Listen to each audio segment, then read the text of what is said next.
IndusInd bank का stock पिछले एक साल में 50% से ज़्यादा गिर चुका है। जनवरी 2024 में इस स्टॉक का प्राइस था 1600 रुपये और मार्च 2025 में इसकी जो मार्केट प्राइस है वो 700 रुपये का अंदर आ चुकी है। अब देखना यह है दोस्तों कि यह स्टॉक यहाँ से नीचे गिरेगा या फिर ऊपर आने की कोई संभावना है। आज के इस वीडियो में हम सब कुछ जानेंगे। नमस्कार दोस्तों, मैं हूं Amit Holkar, NISM qualified research analyst and finance content creator. आज के इस वीडियो में हम इंडसइंड बैंक के स्टॉक का डिटेल में फंडामेंटल एनालिसिस करेंगे। हम जानेंगे स्टॉक का net profit, earning per share, P ratio, industry P, return on equity, डेब्ट ऑफ इक्विटी और इसके साथ में हम स्टॉक के शेयर होल्डिंग पैटर्न के बारे में भी बात करेंगे। तो वीडियो बहुत ही इंपॉर्टेंट होने वाला है, वीडियो को अंत तक जरूर देखिएगा आप। वीडियो को शुरू करने से पहले दोस्तों मेरे पास आपके लिए दो मैसेज है।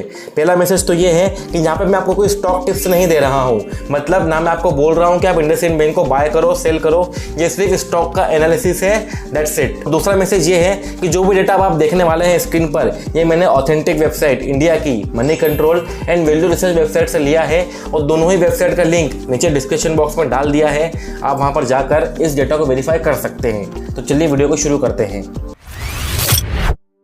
सबसे पहले बात करते हैं नेट प्रॉफिट से। 2023 में कंपनी का जो नेट प्रॉफिट था वो था 7443 करोड़ रुपए और 2024 में ये बढ़कर 8977 CR हो चुका है। आप देख सकते हैं कि नेट प्रॉफिट में एक इंक्रीमेंट देखने को मिला है 2024 में 2023 से कंपेरिजन में। नेट प्रॉफिट का मतलब ये होता है कि रेवेन्यू में से जब हम टैक्स को माइनस कर देते हैं तो जो पैसा हमारे पास में बचता है उसको नेट प्रॉफिट बोलते हैं। अब बात करते हैं अर्निंग पर शेयर की। 2023 में कंपनी का अर्निंग पर शेयर 96 रुपीज़ था और 2024 में ये बढ़कर 115 रुपये हो चुका है। अर्निंग पर शेयर का दोस्तों मतलब ये होता है कि जब आप कंपनी का एक स्टॉक बाय करते हैं तो कंपनी कितना रुपये पैसा कहाँ से कमा रही है एक स्टॉक जब आप बाय करते हैं तो जब अर्निंग पर शेयर बढ़ेगा तो कंपनी के लॉन्ग टर्म वैल्यू के लिए काफ़ी अच्छा कंसिडर किया जाता है। रिटर्न ऑन इक्विटी 2023 में 13% थी तो 2024 में बढ़कर 14% हो चुकी है। आप यहाँ पे देख सकते हैं 2023 से कंपेरिजन में 2024 में 1% से रिटर्न ऑन इक्विटी बढ़ा है। रिटर्न ऑन इक्विटी का दोस्तों ये मतलब होता है कि मान लीजिए टोटल किसी कंपनी में 150 रुपये का आपका इन्वेस्टमेंट है तो इक्विटी आपके 100 रुपये की है प्लस 50 रुपये आपने कहीं से लोन ले रखा है। तो जो 100 रुपये जो आपने खुद की जेब से लगाए हैं, जो आपकी इक्विटी जो आपकी कैपिटल है उसके ऊपर जो हमको रिटर्न मिला है उसको बोलते हैं रिटर्न ऑन इक्विटी। अब बात करते हैं वैल्यू रिसर्च कंपनी की रेटिंग की। इंडसइंड बैंक को वैल्यू रिसर्च कंपनी ने 10 में से 8 नंबर दिए है ग्रोथ स्कोर में और 10 में से 9 नंबर दिए है वैल्यूएशन स्कोर में। ये रेटिंग ये इंडिकेट करती है दोस्तों कि स्टॉक फंडामेंटली काफ़ी स्ट्रॉन्ग है बट करेंटली अभी अंडर वैल्यूड हो सकता है। अगर हम इंडसइंड बैंक का पी रेशो देखें तो 7.2 इसका लेटेस्ट पी है और इंडस्ट्री पी अगर देखें तो वो है 8.8। आप क्लियरली यहाँ पे देख सकते हैं कि पी रेशो इंडस्ट्री के पी से कम होता है। इंडस्ट्री पी का दोस्तों मतलब ये है कि इंडसइंड बैंक के जो कंपटीटर्स है like SBI, Canara bank, yes bank, NBFC, Bajaj finance, उन सबको मिलाकर उन सबको टोटल करके जो एवरेज पी निकलता है वो है 8.8 और यहाँ पे यस बैंक का जो पी है वो है 7.2 जो काफ़ी अंडर वैल्यूड है compare to its industry P ratio 7.2 का ये मतलब होता है दोस्तों कि जब भी आप कंपनी का एक शेयर बाय करते हैं तो आपको 7.2 टाइम्स पैसा देना पड़ रहा है।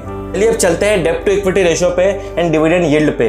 तो इसका जो लेटेस्ट डिविडेंड यील्ड है दोस्तों वो है 2.4% और डेब्ट टू इक्विटी जो है वो है 0.76%। डेब्ट टू इक्विटी का मतलब ये होता है दोस्तों कि जब आप किसी से कर्जा लेते हैं डेब्ट टू इक्विटी तो वो जो रेशो है वो कितना है, तो यहाँ पे 0.76 से मतलब 1 रुपये से कम है। जब भी डेब्ट टू इक्विटी 1 रुपये से कम होता है तो ये अच्छा माना जाता है। इसका मतलब ये है कि कंपनी को बिजनेस चलाने के लिए मार्केट से कम पैसा उधार लेना पड़ रहा है। और डिविडेंड यील्ड 2.4% का मतलब ये होता है कि हर 100 रुपये पे कंपनी 2 रुपये 40 पैसा अपने शेयर होल्डर्स को डिविडेंड के रूप में दे रही है। चलिए अब लास्ट में बात करते हैं शेयर होल्डर पैटर्न के बारे में। सबसे पहले स्टार्ट करते हैं प्रमोटर से।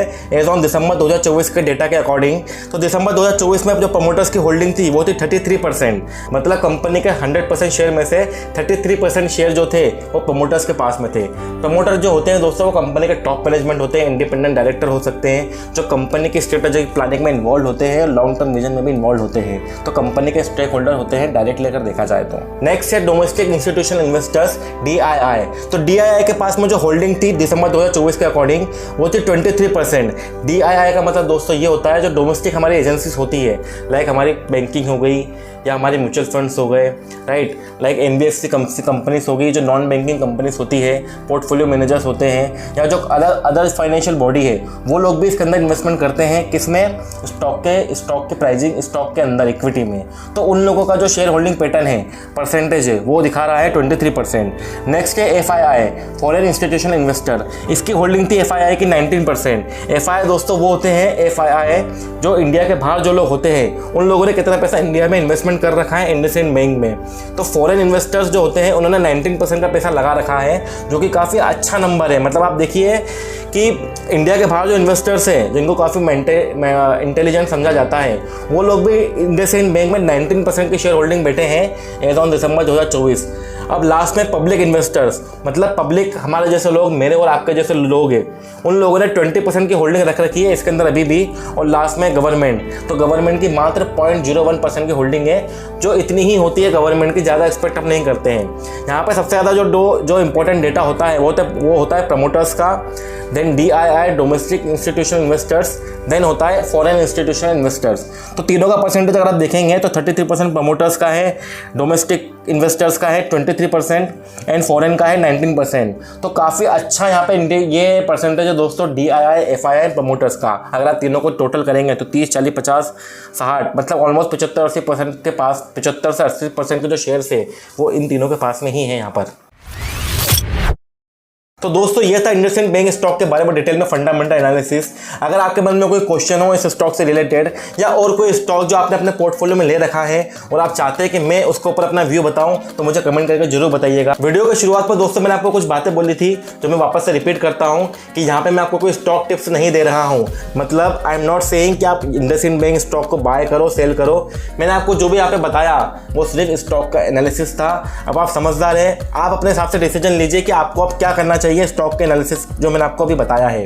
और नंबर 2, जो मैंने आपको वेबसाइट बताई थी, वैल्यू रिसर्च मनी कंट्रोल, ये पूरा डेटा जो मैंने आपको अभी दिखाया है, इसका वेबसाइट का लिंक मैंने नीचे डिस्क्रिप्शन बॉक्स में डाल दिया है। आप वहाँ पर क्लिक कर पूरे डेटा को वेरीफाई कर सकते हैं कि ये जो डेटा है ये ऑथेंटिक है या नहीं है।